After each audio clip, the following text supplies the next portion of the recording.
भी बजट भाषण के अंदर इस तरीके का नहीं हुआ, ये उचित नहीं है।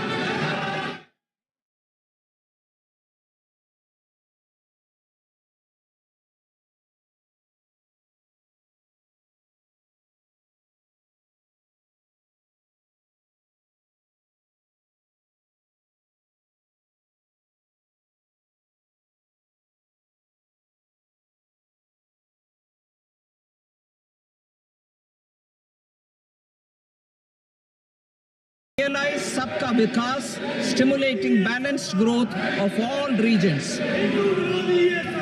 The great Telugu poet and playwright Gurujada Apparao had said, Deshamante matti kadoy, Deshamante manushuloy, meaning a country is not just its soil, a country is its people.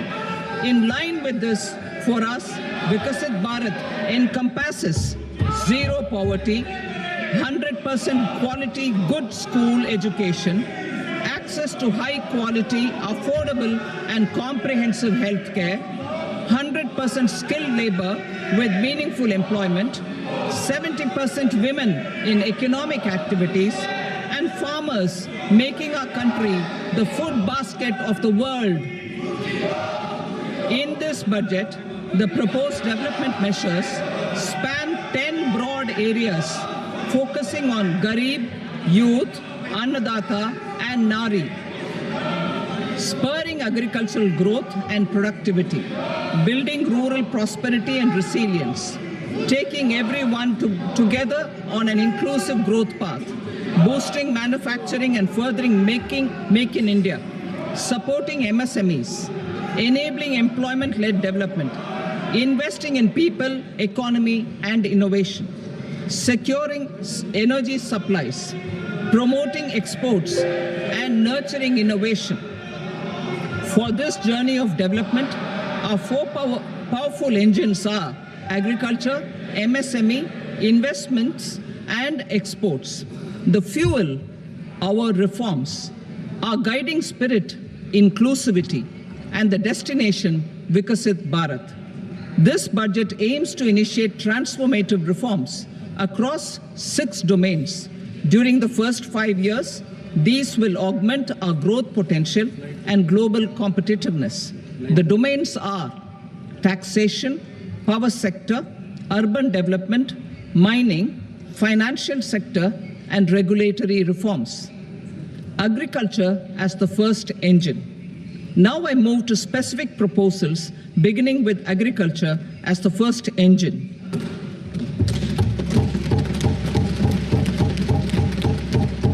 Prime Minister Dhan Dhanya Krishi Yojana, developing agri-districts program. Motivated by the success of the aspirational district program, our government will undertake a Prime Minister Dhan Dhanya Krishi Yojana in partnership with states. Through the convergence of existing schemes and specialized measures, the program will cover 100 districts with low productivity, moderate crop intensity, and below average credit parameters. It aims to 1. Enhance agricultural productivity, 2. Adopt crop diversification and sustainable agricultural practices, 3. Augment post-harvest storage at the panchayat and block level, 4. Improve irrigation facilities, and 5. Facilitate availability of long-term and short-term credit. This program is likely to help 1.7 crore farmers. Building rural prosperity and resilience. A comprehensive multi-sectoral rural prosperity and resilience program will be launched in partnership with the states. This will address underemployment in agriculture through skilling, investment, technology, and invigorating the rural economy. The goal is to generate ample opportunities in rural areas so that migration is an option but not a necessity. The program will focus on rural women, young farmers, rural youth, marginal and small farmers, and landless families. The details are in Annexure A. Global domestic best practices will be incorporated and appropriate technical and financial assistance will be sought from multilateral development banks. In phase 1, 100 developing agri-districts will be covered. Atmanirbharta in pulses. Our government is implementing the National Mission for Edible Oil Seed for achieving Atmanirbharta in edible oils. Our farmers have the capability to grow enough for our needs and more. 10 years ago, we made concerted efforts and succeeded in achieving near self-sufficiency in pulses. Farmers responded to the need by increasing the cultivated area by 50%, and government arranged for procurement and remunerative prices. Since then, with rising incomes and better affordability, our consumption of pulses has increased significantly. Our government will now launch a 6-year mission for Atmanirbharta in pulses with a special focus on tur, urad and masoor. Details are in Annexure B. Central agencies such as NAFED and NCCF will be ready to procure these 3 pulses as much as offered during the next 4 years from farmers who register with these agencies and enter into agreements. Comprehensive program for vegetables and fruits. It is encouraging that our people are increasingly becoming aware of their nutritional needs. It is a sign of a society becoming healthier.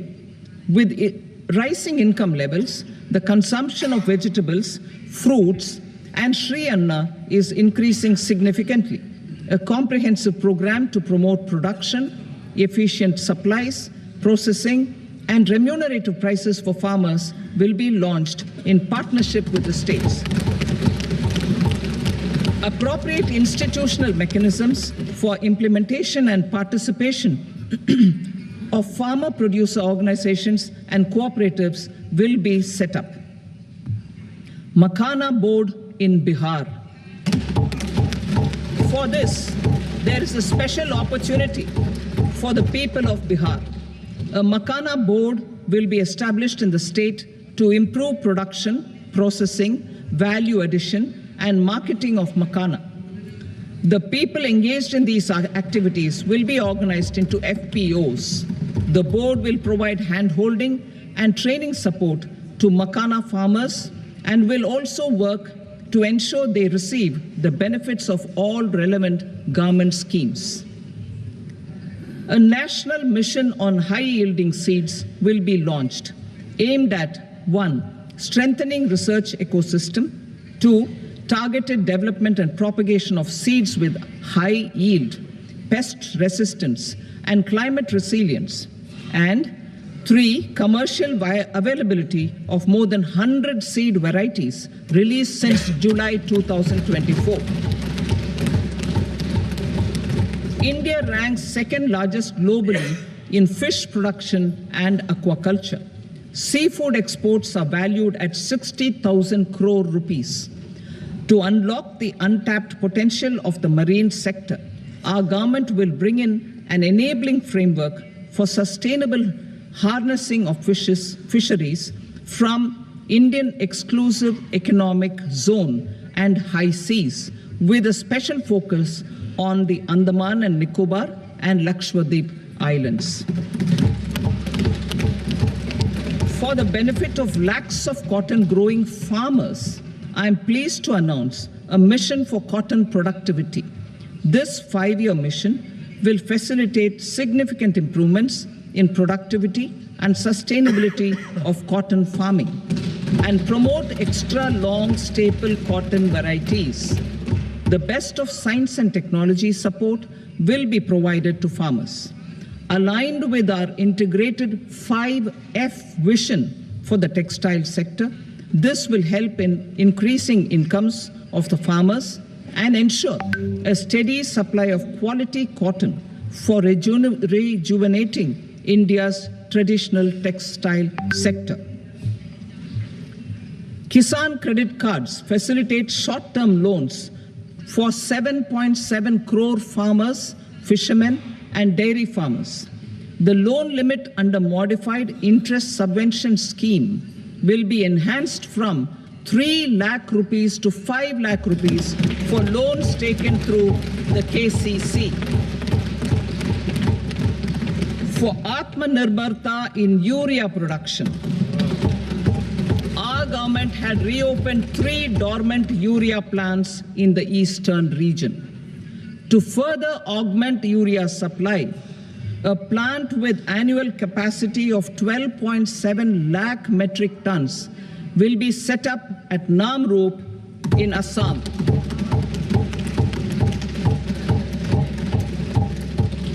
India Post, with 1.5 lakh rural post offices, complemented by the India Post Payment Bank and a vast network of 2.4 lakh Dak Sevaks, will be repositioned to act as a catalyst for the rural economy.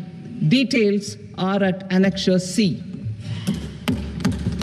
India Post will also be transformed as a large public logistics organization. This will meet the rising needs of Vishwakarmas, new entrepreneurs, women, self-help groups, MSMEs, and the large business organizations. Our government will provide support to NCDC for its lending operations for the cooperative sector. MSMEs as the second engine. Now I move to MSMEs as the second engine, which encompasses manufacturing and services with a focus on MSMEs numbering 5.7 crores. Currently, over 1 crore registered MSMEs, employing 7.5 crore people and generating 36% of our manufacturing, have come together to position India as a global manufacturing hub. With their quality products, these MSMEs are responsible for 45% of our exports. To help them achieve higher efficiencies of scale, technological upgradation, and better access to capital, the investment and turnover limits for classification of all MSMEs will be enhanced to 2.5 and 2 times respectively. This will give them the confidence to grow and generate employment for our youth.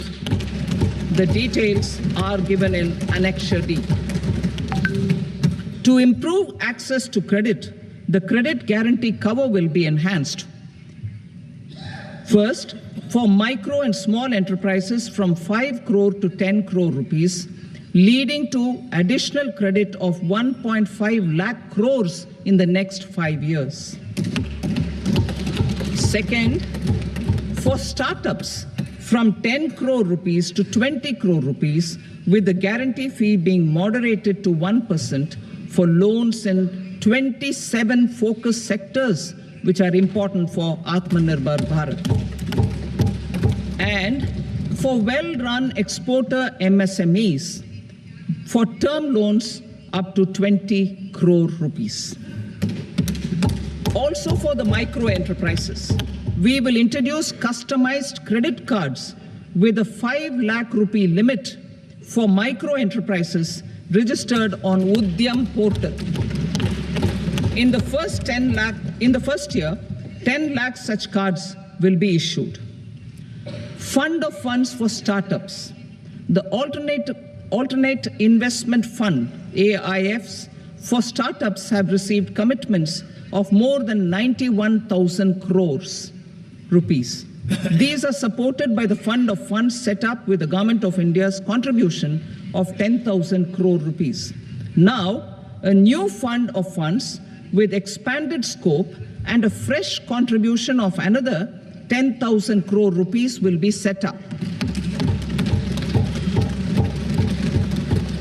A new scheme will be launched for 5 lakh women, scheduled castes, and scheduled tribes, first-time entrepreneurs. This will provide term loans up to 2 crore rupees during the next 5 years. The scheme will incorporate lessons from the successful Stand Up India scheme. Online capacity building for entrepreneurship and managerial skills will also be organized. Measures for labor-intensive sectors. To promote employment and entrepreneurship opportunities in labor-intensive sectors, our government will undertake specific policy and facilitation measures. To enhance the productivity, quality, and competitiveness of India's footwear and leather sector, a focused product scheme will be implemented. The scheme will support design capacity, component manufacturing, and machinery required for production of non-leather quality footwear, besides the support for leather footwear and products. The scheme is expected to facilitate employment for 22 lakh persons, generate over 4 lakh crore rupees, and exports of over 1.1 lakh crore rupees. Measures for the toys sector. Building on the National Action Plan for Toys, we will implement a scheme to make India a global hub for toys. The scheme will focus on development of clusters, skills, and a manufacturing ecosystem that will create high-quality, unique, innovative, and sustainable toys that will represent the Made in India brand. Support for food processing. In line with our commitment towards Purvodaya, we will establish a National Institute of Food Technology, Entrepreneurship, and Management in Bihar. The institute will provide a strong fillip to food processing activities in the entire eastern region. This will result in 1. Enhanced income for the farmers through value addition to their produce, and 2. Skilling entrepreneurship and employment opportunities for the youth. Manufacturing mission, furthering Make in India.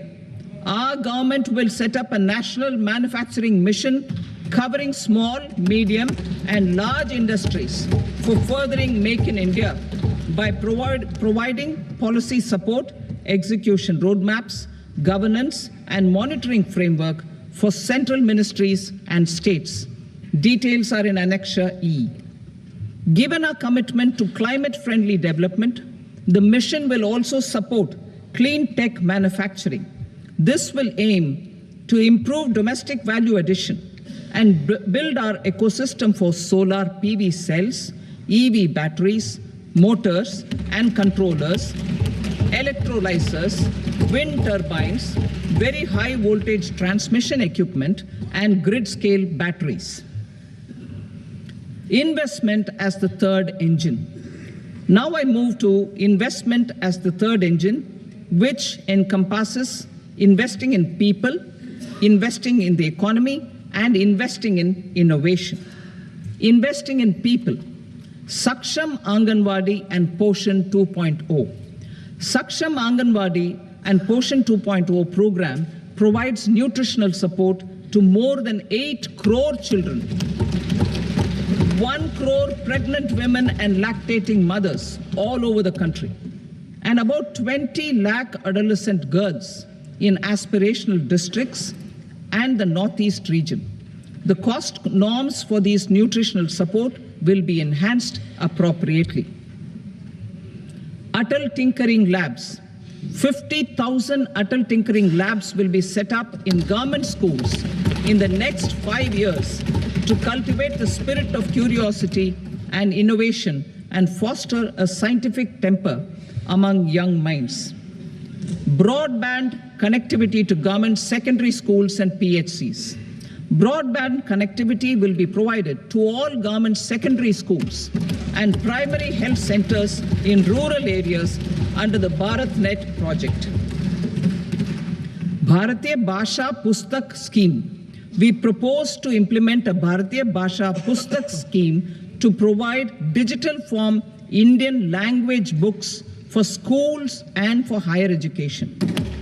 This aims to help students understand their subjects better and in their language. National Centers of Excellence for Skilling. Building on the initiative announced in the July 24 budget, 5 national centers of excellence for skilling will be set up with global expertise and partnerships to equip our youth with the skills required for Make for India, Make for the World manufacturing. The partnership will cover curriculum design, training of trainers, and a skills certification framework and periodic reviews. Expansion of capacity in IITs. Total number of students in 23 IITs has increased 100% from 65,000 to 1.35 lakh in the past 10 years.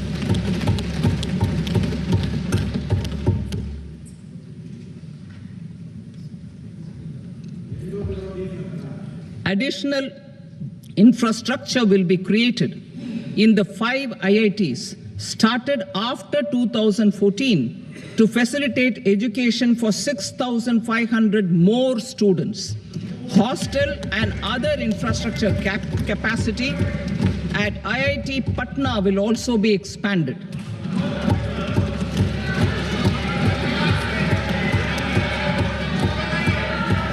Center of Excellence.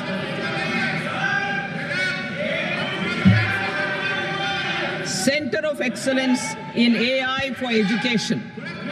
I had announced 3 centers of excellence in artificial intelligence for agriculture, health, and sustainable cities in 2023. Now a center of excellence in artificial intelligence for education will be set up with a total outlay of 500 crores. Expansion of medical education. Our government has added almost 1.1 lakh undergraduate and postgraduate medical education seats in 10 years, an increase of 130%. In the next year, 10,000 additional seats will be added in medical colleges and hospitals towards the goal of adding 75,000 seats in the next 5 years. Daycare cancer centers in all district hospitals. Our government will facilitate setting up of daycare cancer centers in all district hospitals in the next 3 years. 200 centers will be established in 25-26 itself. Strengthening urban livelihoods. Our government has been giving priority to assisting urban poor and vulnerable groups. A scheme for socio-economic upliftment of urban workers will be implemented to help them improve their incomes, have sustainable livelihoods, and a better quality of life. PM Swanidhi scheme has benefited more than 68 lakh street vendors, giving them respite from high-interest informal sector loans. Building on this success, the scheme will be revamped with enhanced loans from banks, UPI-linked credit cards with 30,000 rupees limit, and capacity building support. Social Security Scheme for welfare of online platform workers. Gig workers of online platforms provide great dynamism to the new age services economy. Recognizing their contribution, our government will arrange for their identity cards and registration on the e-Shram portal. They will be provided health care under PM Jan Arogya Yojana. This measure is likely to assist nearly 1 crore gig workers.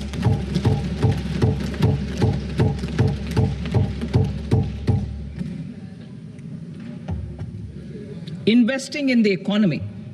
Public-private partnership in infrastructure. Each infrastructure-related ministry will come up with a 3-year pipeline of projects that can be implemented in PPP mode. States will also be encouraged to do so and can seek support from the India Infrastructure Project Development Fund, which is a scheme to prepare PPP proposals. Support to states for infrastructure. An outlay of 1.5 lakh crore is proposed for the 50-year interest-free loans to states for capital expenditure and incentives for reforms. Building on the success of the first asset monetization plan announced in 2021, the second plan for 2025 to 30 will be launched to plow back capital of 10 lakh crore in new projects. Regulatory and fiscal measures will be fine-tuned to support the plan. Jal Jeevan Mission. Since 2019, 15 crore households representing 80% of India's rural population have been provided access to portable tap water connections. To achieve 100% coverage, I am pleased to announce the extension of this mission until 2028 with an enhanced total outlay. The mission's focus will be on the quality of infrastructure and O&M of rural piped water supply schemes through Jan Bhagidari. A separate MOU or separate MOUs will be signed with the states and union territories to ensure sustainability and citizen-centric water services delivery. Urban sector reforms. Building on the July budget proposals, urban sector reforms related to governance, municipal services, urban land, and planning will be incentivized. Urban Challenge Fund. The government will set up an Urban Challenge Fund of 1 lakh crore rupees to implement the proposals for cities as growth hubs, creative redevelopment of cities, and for water and sanitation purposes announced in the July budget. This fund will finance up to 25% of the cost of bankable projects, with a stipulation that at least 50% of the cost is funded from bonds, bank loans, and PPPs. An allocation of 10,000 crore is proposed in 2025-26. Power sector reforms. We will incentivize electricity distribution reforms and augmentation of intra-state transmission capacity by states. This will improve financial health and capacity of electricity companies. Additional borrowing of 0.5% of GSDP will be allowed to states contingent on these reforms. Nuclear energy mission for Vikasit Bharat. Development of at least 100 gigawatt of nuclear energy by 2047 is essential for our energy transition efforts. For an active partnership with the private sector towards this goal, amendments to the Atomic Energy Act and the Civil Liability for Nuclear Damage Act will be taken up. A nuclear energy mission for research and development of small modular reactors with an outlay of 20,000 crore will be set up. At least 5 indigenously developed small modular reactors will be operationalized by 2033. Shipbuilding. The shipbuilding financial assistance policy will be revamped to address cost disadvantages. This will also include credit notes for shipbreaking in Indian yards to promote the circular economy. Large ships above a specified size will be included in the infrastructure harmonized master list. Shipbuilding clusters will be facilitated to increase the range, categories, and capacity of ships. This will include additional infrastructure, facilities, skilling, and technology to develop the entire ecosystem. Maritime Development Fund For long-term financing for the maritime industry, a maritime development fund with a corpus of 25,000 crore rupees will be set up. This will be for distributed support and promoting competition. This will have up to 49% contribution by the government, and the balance will be mobilized from ports and from private sector. UDAN regional connectivity schemes. UDAN has enabled 1.5 crore middle-class people to meet their aspirations for speedier travel. The scheme has connected 88 airports, and operationalized 619 routes. Inspired by that success, a modified UDAN scheme will be launched to enhance regional connectivity to 120 new destinations and carry 4 crore passengers in the next 10 years. 4 crore additional passengers in the next 10 years. The scheme will also support helipads and smaller airports in hilly, aspirational, and northeast regional districts. Greenfield airports will be facilitated in Bihar to meet the future needs of the state. These will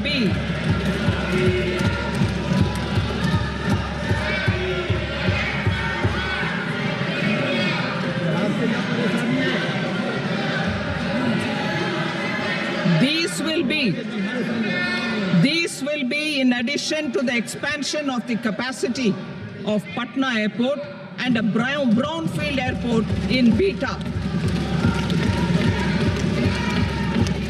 Western Kosi Canal project in Mithilanchal. Financial support will be provided for the Western Kosi Canal ERM project, benefiting a large number of farmers, cultivating over 50,000 hectares of land in the Mithilanchal region of Bihar. Mining sector reforms, including those for minor minerals, will be encouraged through sharing of best practices and institutions of a state mining index.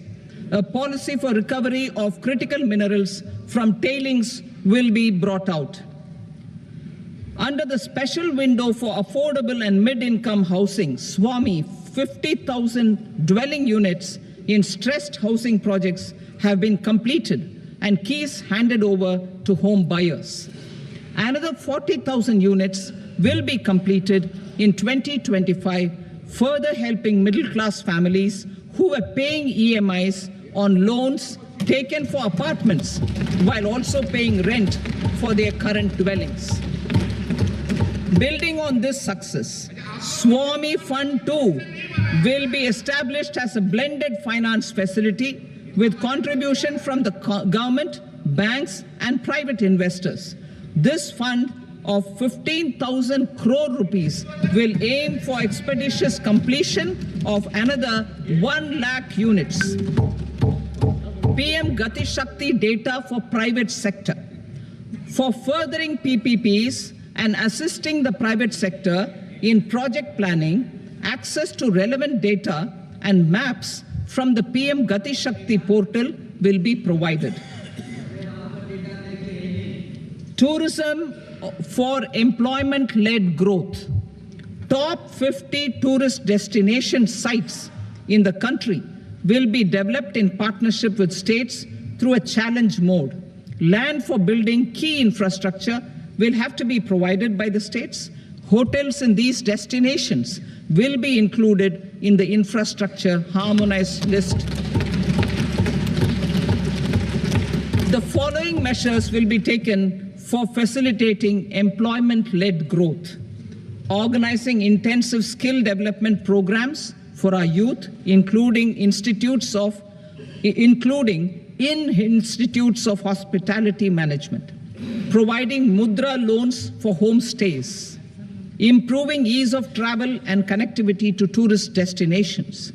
Providing performance-linked incentives to states for effective destination management including tourist amenities, cleanliness, and marketing efforts, and introducing streamlined e-visa facilities along with visa fee waivers for certain tourist groups. Continuing with the emphasis on places of spiritual and religious significance, in the July budget, there will be a special focus on destinations related to the life and times of Lord Buddha. Medical tourism and heal in India.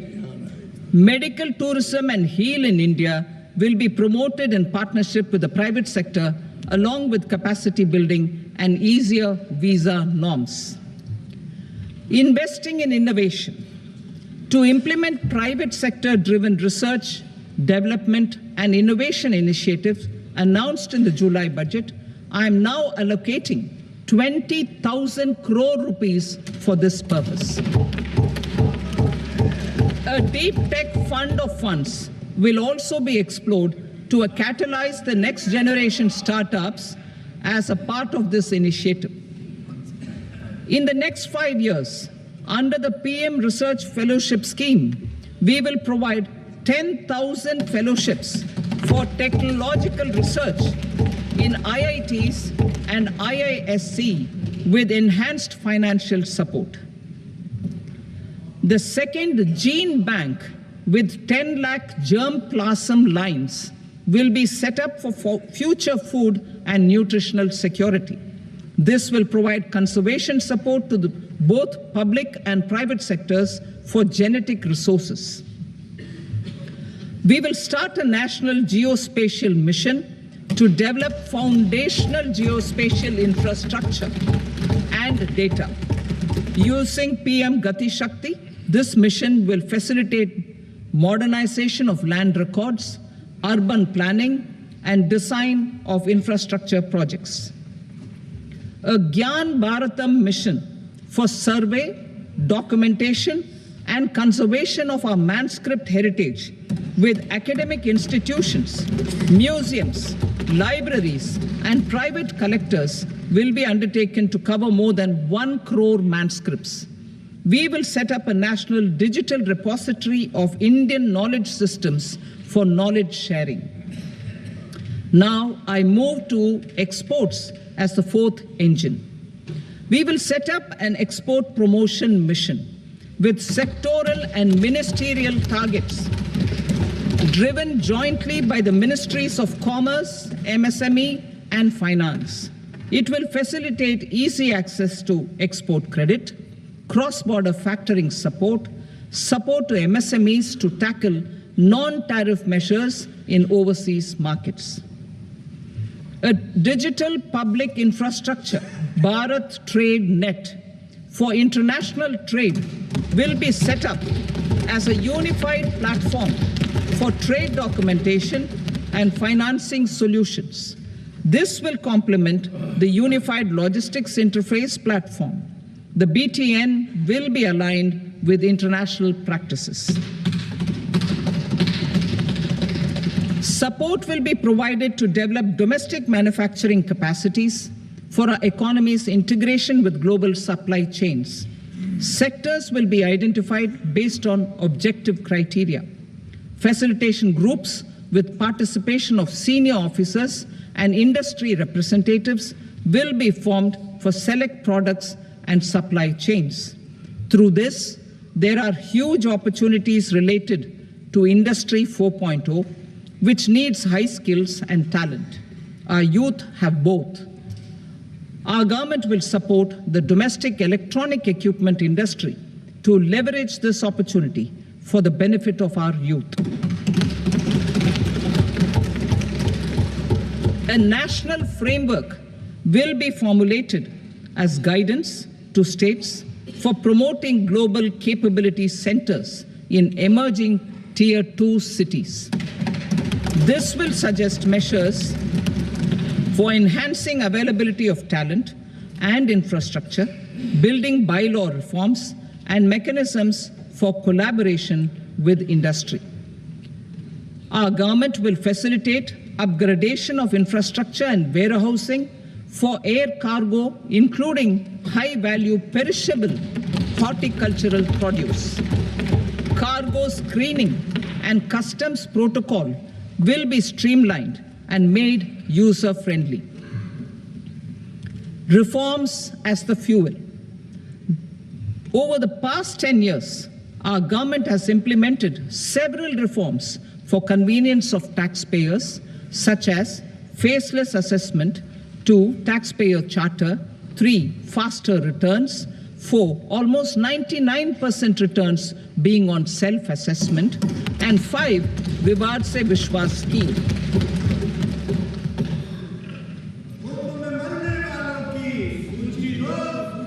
Continuing these efforts, I reaffirm the commitment of the tax department to trust first, scrutinize later. I also propose to introduce the new income tax bill next week. I will detail the indirect tax reforms and changes in direct taxes in Part B. Financial sector reforms. The FDI limit for the insurance sector will be raised from 74 to 100%. This enhanced limit will be available for those companies which invest the entire premium in India. The current guardrails and conditionalities associated with foreign investment will be reviewed and simplified. The services of India Post Payment Bank will be deepened and expanded in rural areas. NABFID will set up a partial credit enhancement facility for corporate bonds for infrastructure. Public sector banks will develop Grameen Credit Score Framework to serve the credit needs of SHG members and people in rural areas. A forum for regulatory coordination and development of pension products will be set up. To implement the earlier announcement on simplifying the KYC processes, the revamped Central KYC Registry will be rolled out in 2025. We will also implement a streamlined system for periodic updating. Requirements and procedures for speedy approval of company mergers will be rationalized. The scope for fast-track mergers will also be widened and the process made simpler. As proposed in the interim budget, we signed bilateral investment treaties with 2 countries in 2024 to encourage sustained foreign investment, and in the spirit of First Develop India, the current model BIT will be revamped and made more investor-friendly. In the last 10 years, in several aspects, including financial and non-financial, our government has demonstrated a steadfast commitment to ease of doing business. We are determined to ensure that our regulations must keep up with technological innovations and global policy developments. A light-touch regulatory framework based on principles and trust will unleash productivity and employment. Through this framework, we will update regulations that were made under old laws. To develop this modern, flexible, people-friendly, and trust-based regulatory framework appropriate for the 21st century, I propose 4 specific measures. A high-level committee for regulatory reforms will be set up for a review of all non-financial sector regulations, certifications, licenses, and permissions. The committee will be expected to make recommendations within a year. The objective is to strengthen trust-based economic governance and take transformational measures to enhance ease of doing business, especially in matters of inspection and compliances. States will be encouraged to join in this endeavor. An investment friendliness index of states will be launched in 2025 to further the spirit of competitive, cooperative federalism. Under the Financial Stability and Development Council, a mechanism will be set up to evaluate impact of the current financial regulations and subsidiary instructions. It will also formulate a framework to enhance their responsiveness and development of the financial sector. In the Jan Vishwas Act 2023, more than 180 legal provisions were decriminalized. Our government will now bring up the Jan Vishwas Bill 2.0 to decriminalize more than 100 provisions in various laws. I now move to fiscal policy. In the July budget, I had committed to staying the course for fiscal consolidation. Our endeavor will be to keep the fiscal deficit each year such that central government debt remains on a declining path as a percentage of the GDP. The roadmap for the next 6 years has been detailed in the FRBM statement. Revised estimates for 2024-25. The revised estimate of the total receipts other than borrowings is 31.47 lakh crore rupees, of which the net tax receipts are 25.57 lakh crore rupees. The revised estimate of the total expenditure is 47.16 lakh crore rupees, of which the capital expenditure is about 10.18 lakh crore rupees. The revised estimate of the fiscal deficit is 4.8% of the GDP. Budget estimates for 25-26. Coming to 25-26, the total receipts other than borrowings and total expenditure are estimated at 34.96 lakh crore rupees and 50.65 lakh crore rupees respectively. The net tax receipts are estimated at 28.37 lakh crore rupees. The fiscal deficit is estimated to be 4.4% of GDP. To finance the fiscal deficit, the net market borrowings from dated securities are estimated at 11.54 lakh crore. The balance financing is expected to come from small savings and other sources. The gross market borrowings are estimated at 14.82 lakh crore rupees. I will now move to Part B. Indirect taxes. My proposals relating to customs aim to rationalize tariff structure and address duty inversion. These will also support domestic manufacturing and value addition, promote exports, facilitate trade, and provide relief to common people. Rationalization of customs tariff structure for industrial goods. As a part of comprehensive review of customs rate structure announced in July 2024 budget, I propose to 1. Remove 7 tariff rates. This is over and above the 7 tariff rates removed in 23-24 budget. After this, there will be only 8 remaining tariff rates, including 0 rate. 2. Apply appropriate cess to broadly maintain effective duty incidence, except on a few items where such incidence will reduce marginally. 3. Levy not more than 1 cess or surcharge.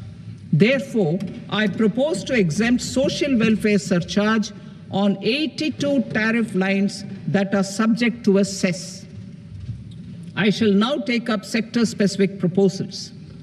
To provide relief to patients, particularly those suffering from cancer, rare diseases, and other severe chronic diseases, I propose to add 36 life-saving drugs and medicines to the list of medicines fully exempted from basic custom duty.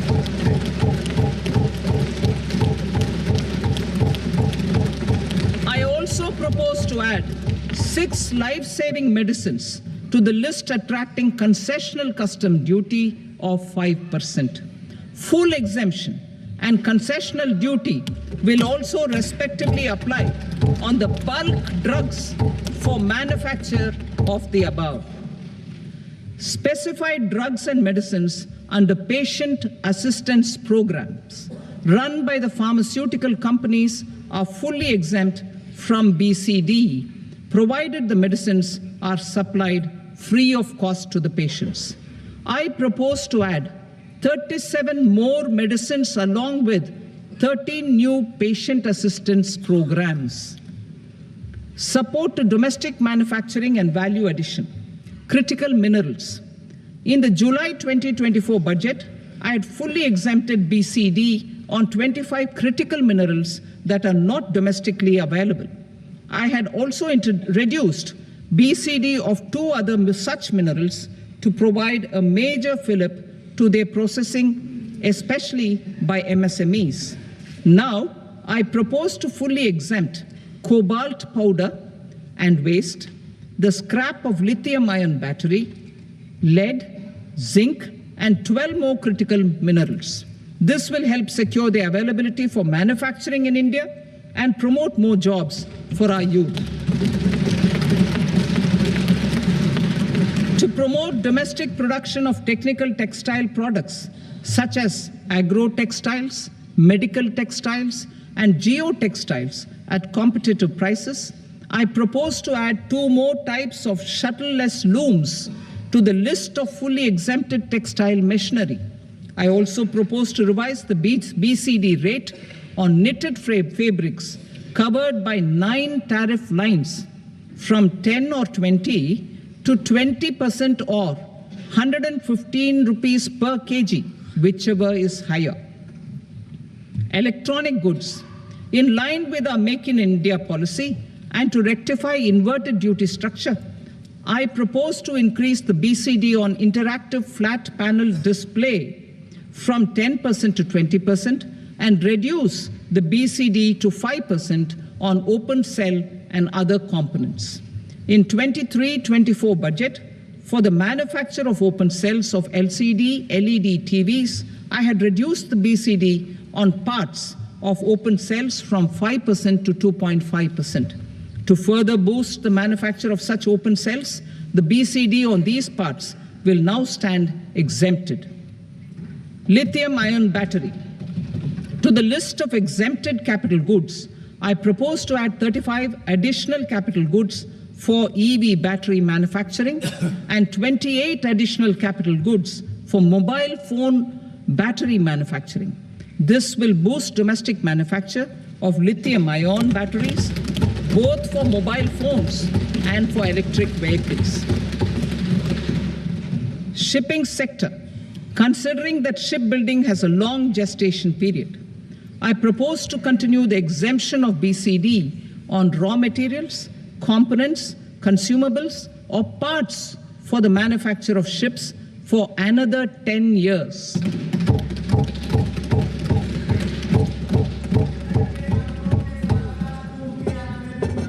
I also propose the same dispensation for shipbreaking to make it more competitive.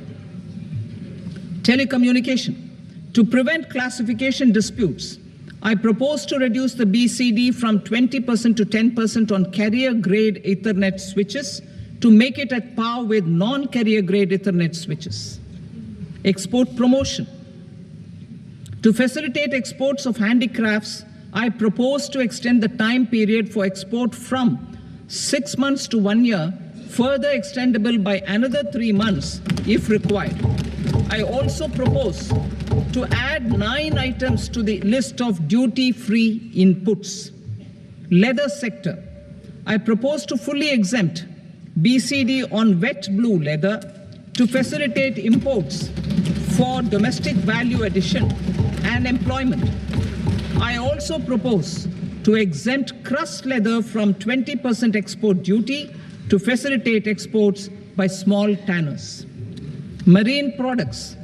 To enhance India's competitiveness in the global seafood market, I propose to reduce BCD from 30% to 5% on frozen fish paste, surimi, for manufacture and export of its analog products. I also propose to reduce BCD from 15% to 5% on fish hydrolysates for manufacture of fish and shrimp feed. In July 2024 budget, to promote development of domestic MROs for aircraft and ships, I had extended the time limit for export of foreign origin goods that were imported for repairs from 6 months to 1 year and further extendable by 1 year. I now propose to extend the same dispensation for railway goods. Time limit for provisional assessment. Presently, the Customs Act 1962 does not provide any time limit to finalize provisional assessments, leading to uncertainty and cost to trade. As a measure of promoting ease of doing business, I propose to fix a time limit of 2 years, extendable by a year, for finalizing the provisional assessment. I propose to introduce a new provision that will enable importers or exporters, after clearance of goods, to voluntarily declare material facts and pay duty with interest but without penalty. This will incentivize voluntary compliance. However, this will not apply in cases where department has already initiated audit or investigation proceedings. For industry to better plan their imports, I propose to extend the time limit for the end use of imported inputs in the relevant rules from 6 months to 1 year.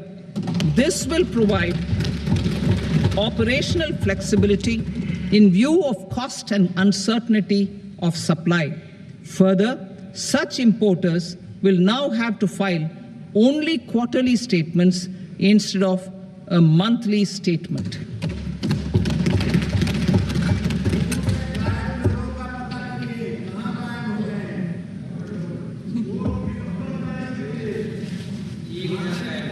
I now come to my direct tax proposals.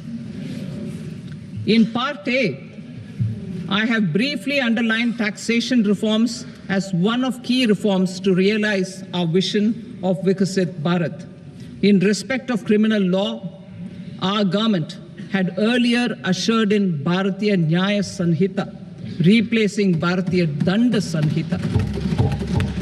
I am happy to inform this august House and the country that for new income tax bill will carry forward the same spirit of Nyaya in its drafting as well. The new bill will be clear and direct in text, with close to half of the present law in terms of both chapters and words. It will be simple to understand for taxpayers and tax administrators, leading to tax certainty and reduced litigation. Reforms, however, are not a destination. They are means to achieve good governance for our people and economy. Providing good governance primarily involves being responsive. The Tirukural captures this in verse 542, which reads, "Vaanokki vaazhum ulagallam, mannavan kol nokki vaazhum kudi," meaning, just as the living beings live expecting rains, citizens live expecting good governance. Our government is committed to keeping an ear to the ground and a finger on the pulse and responding while balancing our national building efforts.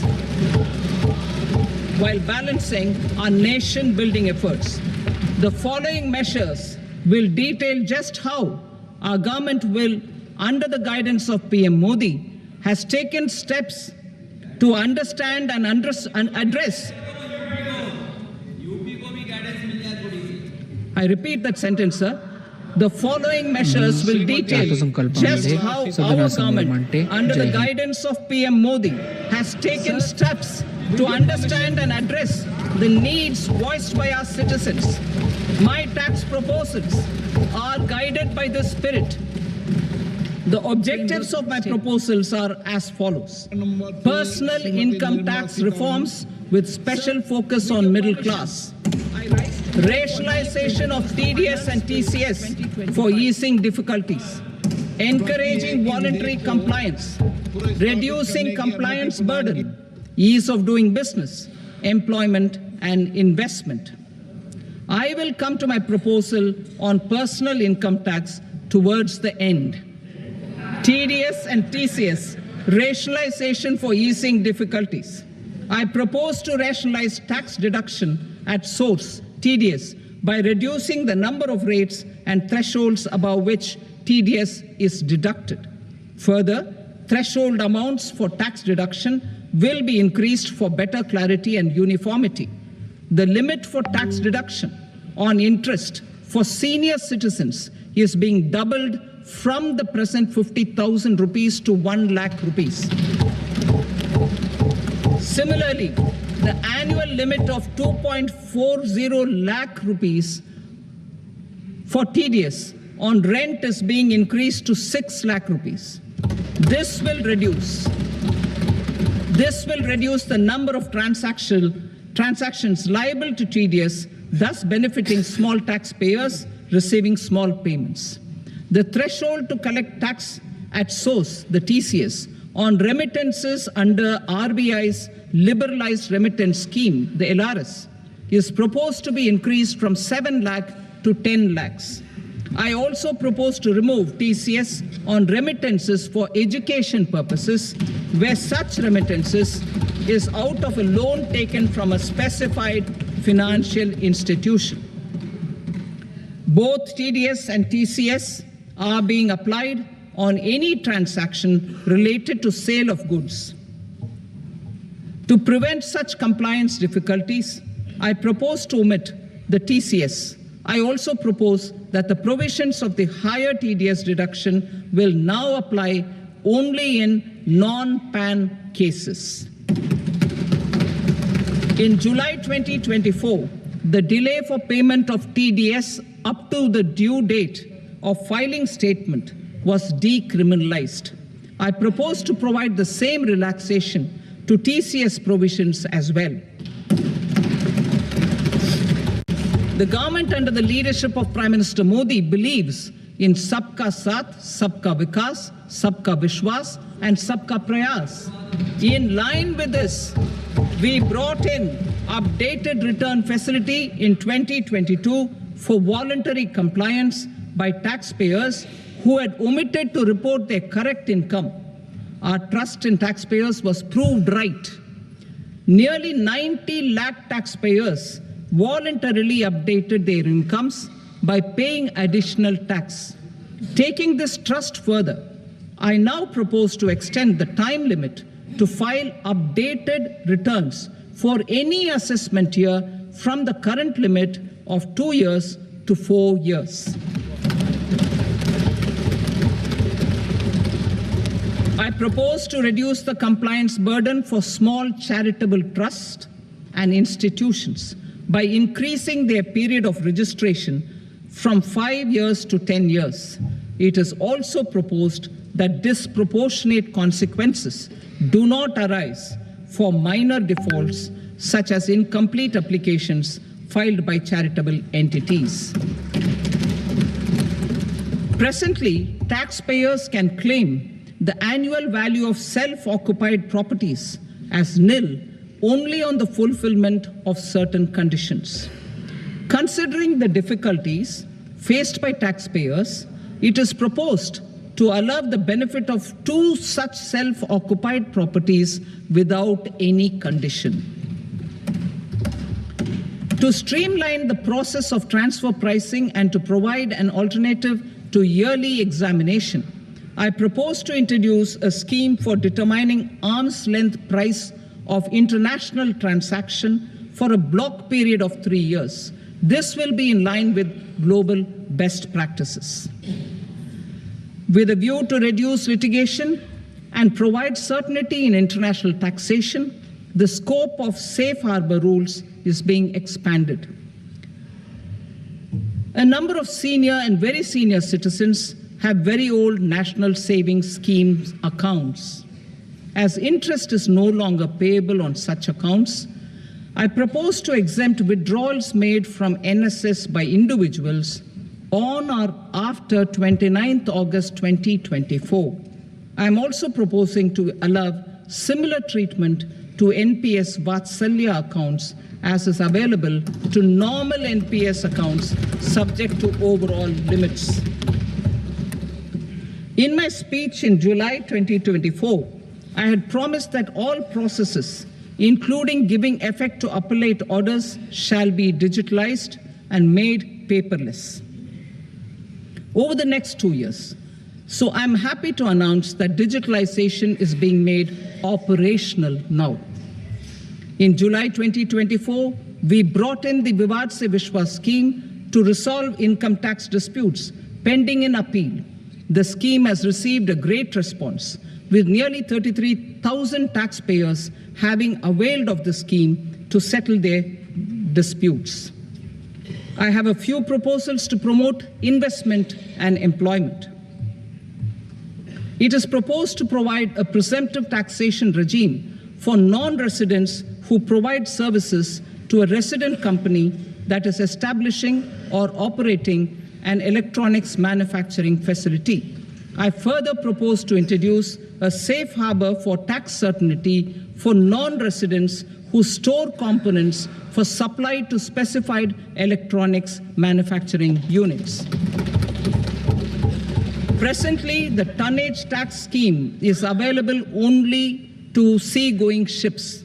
The benefits of existing tonnage tax scheme are proposed to be extended to inland vessels registered under the Indian Vessels Act 2021 to promote inland water transport in the country. Extension for incorporation of startups. We continue to support the Indian startup ecosystem. I propose to extend the period of incorporation by 5 years to allow the benefit available to startups which are incorporated before 1/4/2030. In order to attract and promote additional activities in the IFSC, I am inter alia proposing specific benefits to ship leasing units, insurance offices, and treasury centers of global companies which are set up in IFSC. Further, to claim benefits, the cutoff date for commencement in IFSC has also been extended by 5 years to 31/3/2030. Category 1 and Category 2 AIFs are undertaking investments in infrastructure and other such sectors. I propose to provide certainty of taxation to these entities on the gains from securities, to promote funding from sovereign wealth funds and pension funds to the infrastructure sector. I propose to extend the date of making an investment by 5 more years up to 31st March 2030.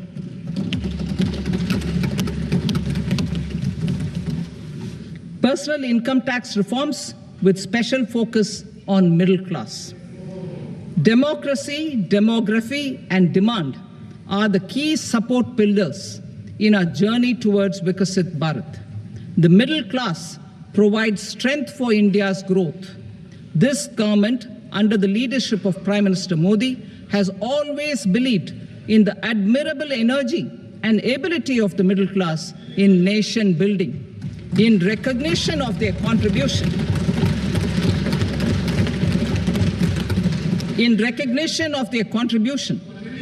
we have periodically reduced their tax burden. Right after 2014, the nil tax slab was raised to 2.5 lakhs of rupees, which was further raised to 5 lakh rupees in 2019 and to 7 lakh rupees in 2023. This is reflective of our government's trust on the middle class taxpayers. I am now happy to announce that there will be no income tax payable up to income of 12 lakh rupees.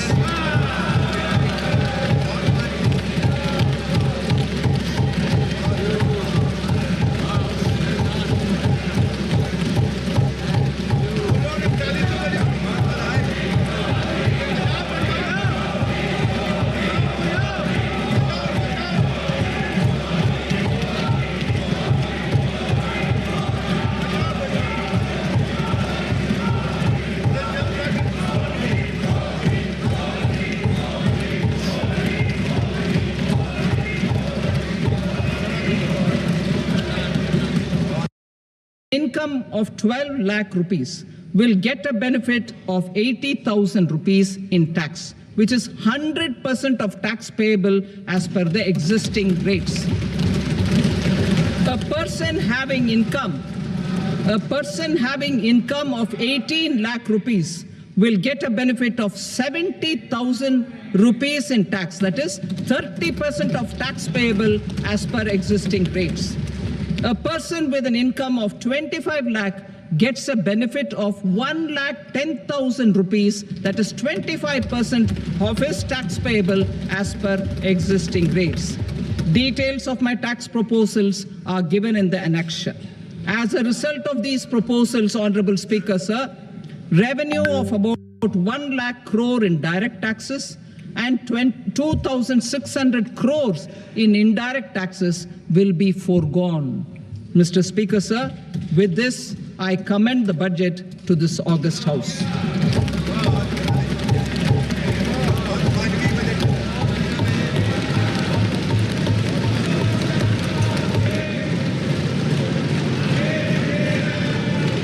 Item number 2, Srimati Nirmala Sitharaman. Sir, with your permission, I rise to lay on the table the following statements under Section 3(1) of the Fiscal Responsibility and Budget Management Act 2003, medium-term fiscal policy cum fiscal policy strategy statement and macroeconomic framework statement. Item number 3, Srimati Nirmala Sitharaman. Sir, with your permission, I rise to move for leave to introduce the Finance Bill 2025. प्रश्न ये है कि विधेयक को पुनर्स्थापित करने की अनुमति प्रदान की जाए। जो सदस्य इसके पक्ष में हाँ कहें, जो सदस्य विरोध में ना कहें। मेरे विचार में निर्णय हाँ वालों के पक्ष में हुआ, हाँ वालों के पक्ष में अनुमति प्रदान की जाती है। माननीय मंत्री जी, अब विधेयक को पुनर्स्थापित करें। Sir, I introduce the bill. Thank you. सभा की कार्रवाई सोमवार दिनांक 3 फरवरी 2025 को प्राप्त 11 बजे तक के लिए स्थगित की जाती है।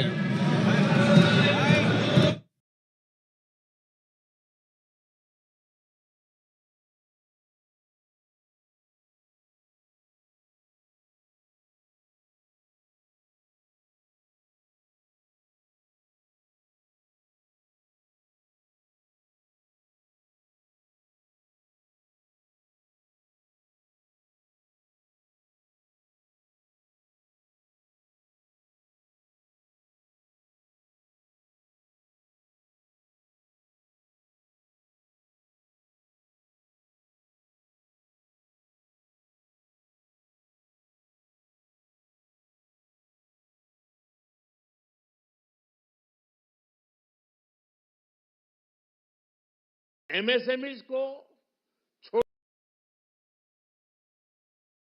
विकास यात्रा का और ये हर भारतीय के सपनों को पूरा करने वाला बजट है। हमने कई सेक्टर्स युवाओं के लिए खोल दिए हैं। सामान्य नागरिक विकसित भारत के मिशन को ड्राइव करने वाला है। ये बजट एक फोर्स मल्टीप्लायर है। यह बजट सेविंग्स को बढ़ाएगा, इन्वेस्टमेंट को बढ़ाएगा, कंजम्पशन को बढ़ाएगा और ग्रोथ को भी तेजी से बढ़ाएगा। मैं वित्त मंत्री निर्मला सीतारमण जी और उनकी पूरी टीम को इस जनता जनार्दन का बजट, पीपल्स का बजट, इसके लिए बहुत बहुत बधाई देता हूं। साथियों, आमतौर पर बजट का फोकस इस बात पर रहता है कि सरकार का खजाना कैसे भरेगा, लेकिन ये बजट उससे बिल्कुल उल्टा है। लेकिन ये बजट देश के नागरिकों की जेब कैसे भरेगी, देश के नागरिकों की बचत कैसे बढ़ेगी और देश के नागरिक विकास के भागीदार कैसे बनेंगे, ये बजट इसकी एक बहुत मजबूत नींव रखता है। साथियों, इस बजट में रिफॉर्म की दिशा में महत्वपूर्ण कदम उठाए गए हैं। न्यूक्लियर एनर्जी में प्राइवेट सेक्टर को बढ़ावा देने का निर्णय बहुत ही ऐतिहासिक है। ये आने वाले समय में सिविल न्यूक्लियर एनर्जी का बड़ा योगदान देश के विकास में सुनिश्चित करेगा। बजट में रोजगार के सभी क्षेत्रों को हर प्रकार से प्राथमिकता दी गई है। लेकिन मैं दो चीजों पर ध्यान आकर्षित करना चाहूंगा। उन रिफॉर्म्स की मैं चर्चा करना चाहूंगा जो आने वाले समय में बहुत बड़ा परिवर्तन लाने वाले हैं। एक, इंफ्रास्ट्रक्चर स्टेटस देने के कारण भारत में बड़े शिप्स के निर्माण को बढ़ावा मिलेगा। आत्मनिर्भर भारत अभियान को गति मिलेगी और हम सब जानते हैं कि शिप बिल्डिंग ये सर्वाधिक रोजगार देने वाला क्षेत्र है। उसी प्रकार से देश में टूरिज्म के लिए बहुत संभावना है। महत्वपूर्ण 50 टूरिस्ट डेस्टिनेशन, वहां पर जो होटल्स बनाएंगे, उस होटल को पहली बार इंफ्रास्ट्रक्चर के दायरे में लाकर टूरिज्म पर बहुत बल दिया है। इससे हॉस्पिटैलिटी सेक्टर को, जो रोजगार का बहुत बड़ा क्षेत्र है, और टूरिज्म जो रोजगार का सबसे बड़ा क्षेत्र है, एक प्रकार से चारों तरफ रोजगार के अवसर पैदा करने वाला एक क्षेत्र को ऊर्जा देने वाला काम करेगा।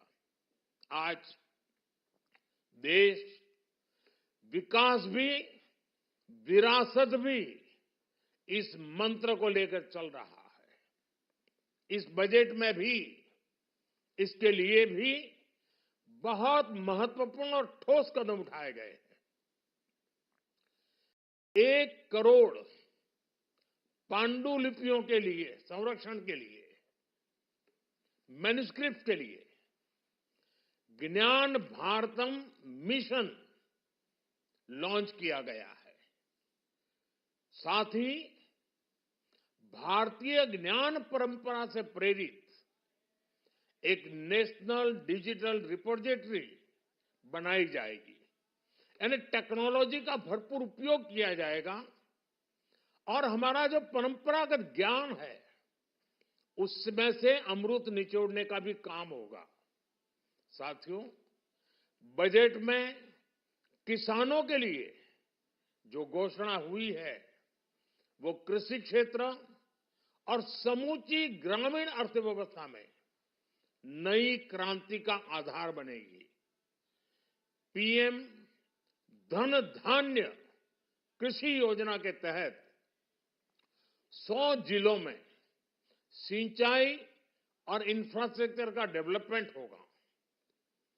किसान क्रेडिट कार्ड की लिमिट 5 लाख तक होने से उन्हें ज्यादा मदद मिलेगी। साथियों, अब इस बजट में 12 लाख रुपए तक की आय को टैक्स से मुक्त कर दिया गया है।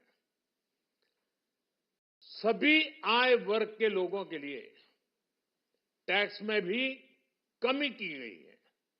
इसका बहुत बड़ा फायदा हमारे मिडिल क्लास को, नौकरी पेशे करने वाले जिनकी आय बंधी हुई है, ऐसे लोगों को, मिडिल क्लास को इससे बहुत बड़ा लाभ होने वाला है। उसी प्रकार से जो नए नए प्रोफेशन में आए हैं, जिनको नए नए जॉब मिले हैं, इनकम टैक्स की ये मुक्ति उनके लिए एक बहुत बड़ा अवसर बन जाएगी। साथियों, इस बजट में मैन्युफैक्चरिंग पर 360 डिग्री फोकस है ताकि एंटरप्रेन्योर्स को, एमएसएमईज को, छोटे उद्यमियों को और नई जॉब पैदा हो। नेशनल मैन्युफैक्चरिंग मिशन से लेकर clean tech, leather, footwear, toy industry जैसे अनेक सेक्टर्स को विशेष समर्थन दिया गया है। लक्ष्य साफ है कि भारतीय प्रोडक्ट्स ग्लोबल मार्केट में अपनी चमक बिखेर सके। साथियों, राज्यों में इन्वेस्टमेंट का एक वाइब्रेंट कॉम्पिटिटिव माहौल बने, इस पर बजट में विशेष जोर दिया गया है। एमएसएमईज और स्टार्टअप के लिए क्रेडिट गारंटी को दोगुना करने की घोषणा भी हुई है। देश के एससी, एसटी और महिला जो नए उद्यमी बनना चाहते हैं, उनको 2 करोड़ रुपए तक के लोन की योजना भी लाई गई है, और वो भी बिना गारंटी। इस बजट में न्यू एज इकोनॉमी को ध्यान में रखते हुए गीग वर्कर्स के लिए बहुत बड़ी घोषणा की गई है। पहली बार गीग वर्कर्स का ई श्रम पोर्टल पर रजिस्ट्रेशन किया जाएगा। इसके बाद इन साथियों को स्वास्थ्य सेवा और दूसरी सोशल सिक्योरिटी स्कीम्स का लाभ मिलेगा। ये डिग्निटी ऑफ लेबर, इसके प्रति श्रम एव जयते के प्रति सरकार के कमिटमेंट को दर्शाता है। रेगुलेटरी रिफॉर्म से लेकर फाइनेंशियल रिफॉर्म्स, जन विश्वास 2.0 जैसे कदमों से मिनिमम गवर्नमेंट और ट्रस्ट बेस्ड गवर्नेंस के हमारे कमिटमेंट को और बल मिलेगा। साथियों, ये बजट न केवल देश की वर्तमान आवश्यकताओं को ध्यान में रखता है, बल्कि हमें भविष्य की तैयारी करने में भी मदद करता है। स्टार्टअप के लिए deep tech fund, geospatial mission और न्यूक्लियर एनर्जी मिशन ऐसे ही महत्वपूर्ण कदम है। मैं सभी देशवासियों को एक बार फिर इस ऐतिहासिक पीपल्स बजट की बधाई देता हूं, और फिर एक बार वित्त मंत्री जी को भी बहुत बहुत बधाई देता हूं। बहुत बहुत धन्यवाद।